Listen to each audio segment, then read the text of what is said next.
Hello, everybody.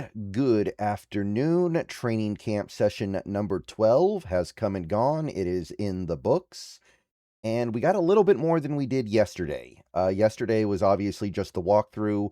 Today, there were no pads, but we did at least get an outdoor practice with a lot of coverage and a lot of opportunity for the team to show us stuff of interest. So we'll talk about what there is. Again, like I said a few days ago, we're definitely at the point where there's only so much you're going to get out of this stuff. And we're, I think, pretty much all ready for a game, which fortunately we do kind of sort of get a game tomorrow with the mock game. But while we're waiting for that, let's go ahead and talk about what can be talked about, because there were a couple of notable things that went down today, mostly with injury stuff. So let's get into that. This video is sponsored by Prize Picks. So first, roster news, we swapped out linebackers on our depth chart. We signed a former Bear and Texan Power Echols. I believe I remember him from, I want to say he played at North Carolina State, but I don't really remember too much about him. We released a linebacker, Joseph Vaughn, to make room for him.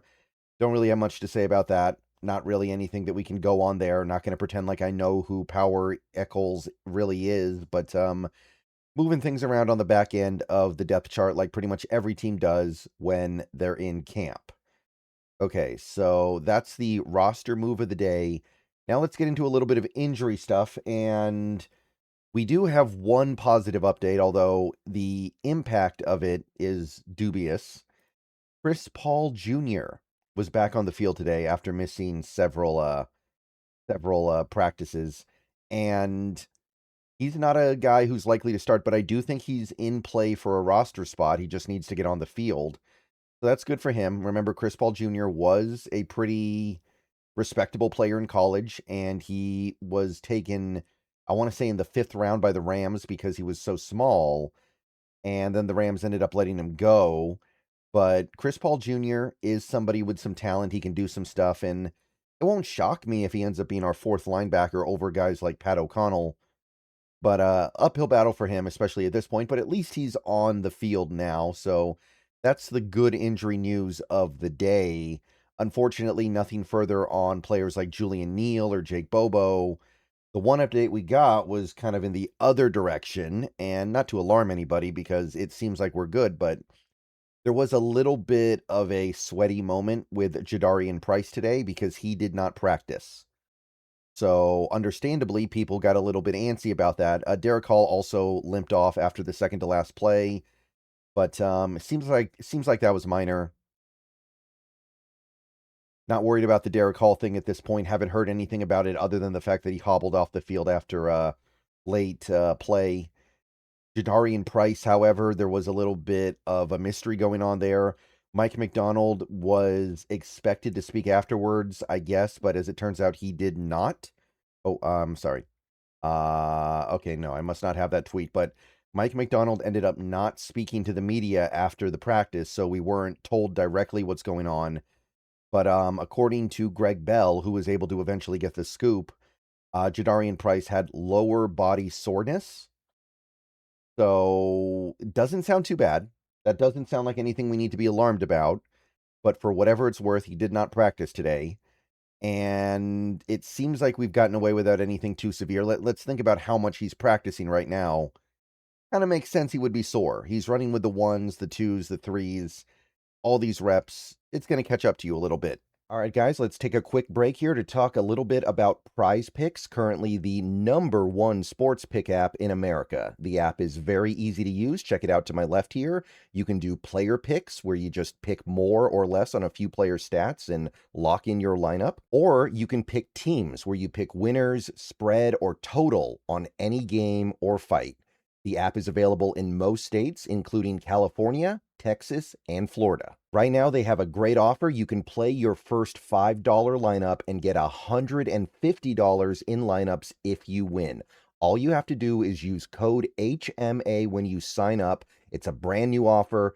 Best time possible to get on the app. So get on over there and get to winning that first lineup. So remember, Prize Picks, code HMA. Download the app today, and remember to always gamble responsibly.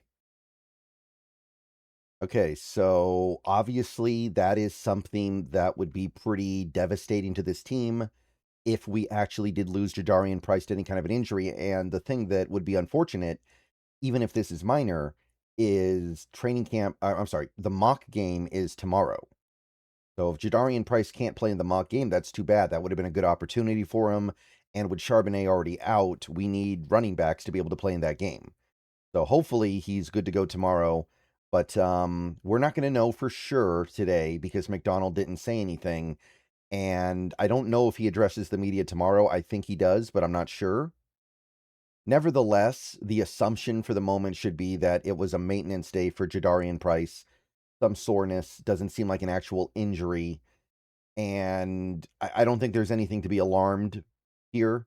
But it would be a tragedy if he missed the mock game because we already pretty much know that Julian Neal's not going to be in the mock game because he's hurt and hasn't practiced in at least a week. So I'd like to have Price out there just to have a rookie to look at that isn't Bud Clark or Bo Stevens, because Price is the guy who we are investing a lot of our hopes into for 2026. Okay, so that was basically the injury stuff. We did get some on-field footage and some on-field coverage. Brock Lampy was out there doing some fullback work. So we did actually see him partake in some stuff of note. He wasn't just running with the team. He was actually doing drills as a fullback, doing some like lead blocking drills. And it does seem like he's not just here for a cup of coffee. He's not just here to be a body. And while that's cool because I think Brock Lampy's a pretty good fullback prospect, it is not encouraging on the Robbie Oots front. But again, we've had another day come and go without a real update there. Overall, it felt like the day was kind of that middle ground that you like, where the offense wasn't killing the defense and the defense was not killing the offense. You had a couple interceptions of Sam Darnold, Drake Thomas, and Pritchett. And by the way, I've heard good things about Pritchett in camp so far. Maybe this will be his breakout. That would be really nice because we need depth at corner. And if Pritchett can become a at least net neutral player for us, somebody who can go out there and play and be passable better than he was against Tampa last year, at least, that would be great because I don't think Julian Neal's going to be ready this year because he's missing so much of his camp. But 2 interceptions there. We also had 5 touchdowns on 9 attempts. And I mean, don't get it twisted. It's not like he threw 5 80-yard touchdown passes. Today was a situational day. They were practicing situational plays in 11 on 11. Darnold threw a lot of touchdown passes. I know at least one of them was to Cooper Kupp. And Cooper Kupp actually had a really good day today. I think, yeah, Corbin mentioned that here. But it sounded like Cooper Kupp beat Devin Witherspoon for a touchdown on a play that left Devin Witherspoon a little bit frustrated with himself. And he also had some other good plays as well. I don't know if there's going to be a ton of action in this offense for Cooper Kupp in terms of volume, but it does seem like he's going to be there for us when we need him, and he'll still be able to make the plays when the rubber meets the road. And there will absolutely be a need for him in that capacity when the season starts at some point. I don't believe we're going to get through this whole season and get to where we want to get to without Cooper Kupp making a big play at some point. So, heard really good things about Cooper Kupp. Montori Foster continues to be a guy that so many people on this team are hyping up. We've heard it from Nehemiah Pritchett. We heard it from, I think it was now Shaheed. We've heard about it from the coaches as well. I don't know if he has any real shot at making the team, but he is making a really good impression. Everybody's talking about Montori Foster. And look, we're probably going to carry 2 or 3 wide receivers on the practice squad. If he can be one of them, that's great. That's probably a little bit better than what you were getting in previous years with Cody White. So really good news there. Some other things that I heard today, Jalen Milroe continues to look good. I heard good things about, I want to say, Emmanuel Wilson, I think had a pretty good day. So he's been really good so far in camp. If you're starting at where you might have expected him to be and you're looking at where you are now, I think we're in a really good place with Emmanuel Wilson as a third running back until Charbonnet gets back, and as maybe a permanent power back, because again, Charbonnet is kind of a power back, but I don't think he's a power back in the same way that Emmanuel Wilson can be. So that is the basic rundown of what I heard about on the field today. Ricky White, I think, had a pretty good practice as well. Now, going outside the bounds of what actually happened on the field at the VMAC, a couple of things of note. This first one from Brady Henderson, talking about Demarcus Lawrence, and I mentioned this the other day, and I think it's been relatively apparent to people who have been paying attention in the offseason, but one thing that he talked about was how close he was to retiring in the offseason and how there was a point where he thought he was going to retire. But then he thought about what it would feel like to re- try to defend his Super Bowl title, and that convinced him to come back. So he had made up his mind. According to him, he had basically decided, I'm out of here. And then he thought about it and was like, defending the title is a part of winning the title, and I want to participate in that. So what I'm trying to say is, number one, I think that's really cool because I do believe part of winning the title is defending it the next year. Number two, this is pretty clearly a player that is going to retire in the upcoming offseason unless something massive changes.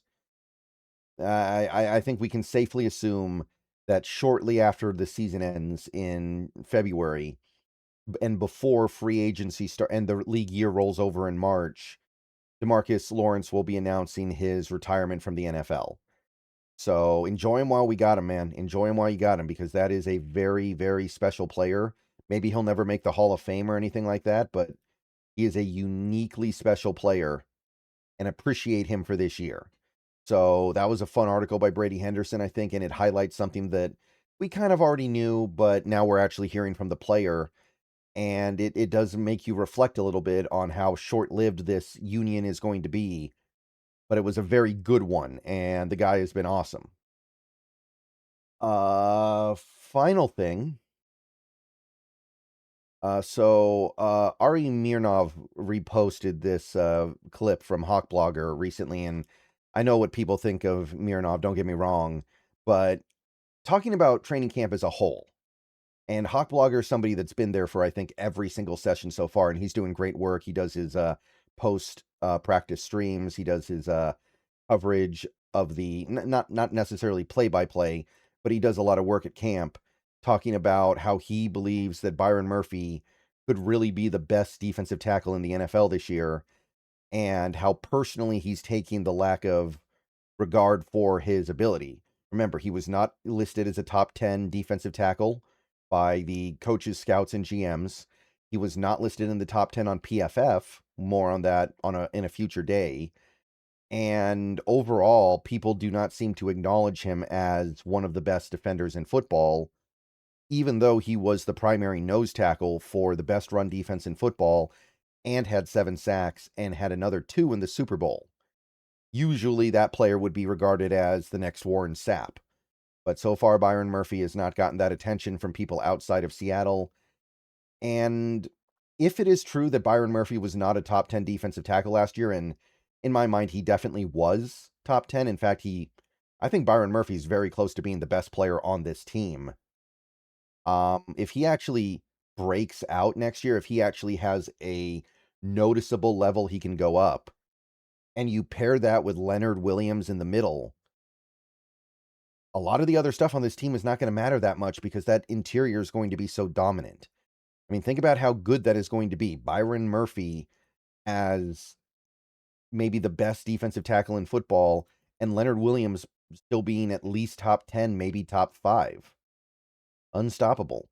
And it feels real. It doesn't feel like we're projecting something unreasonable out. The guy is still young, right? Last year was his first full season, technically, because he got injured in 2024. So it feels real.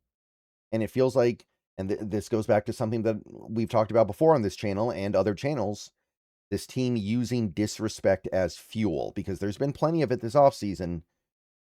Seems like they're applying it in all the right ways. All right, I'm going to go and get out of here. We'll see if anything else happens later today for me to make a video about, but that is training camp session number 12 in the books. I believe tomorrow's the mock game. My understanding is it is tomorrow, so that's going to be fun, but we'll talk more about that tomorrow. See you guys later. Go Hawks. Everyone have a great rest of your day.